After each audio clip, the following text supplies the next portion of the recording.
to log in into Lambeth Council tax account.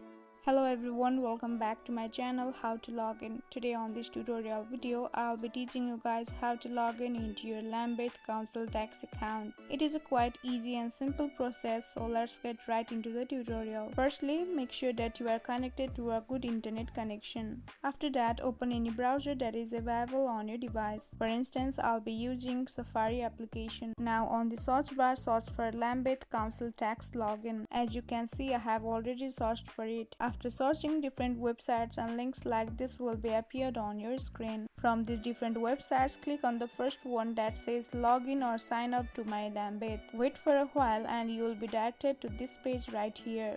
Now scroll down and here you will see this option of login to my Lambeth customer portal. Click on it. Now here you will need to enter your email address and your password in order to sign in into your account. And in case you have forgotten your password details, you can tap on forgot password option below the sign in. So that's all. Enter all of your details and click on sign in and you are good to go. I hope you guys found this video helpful. Thank you for watching. Don't forget to drop a like and subscribe to my channel.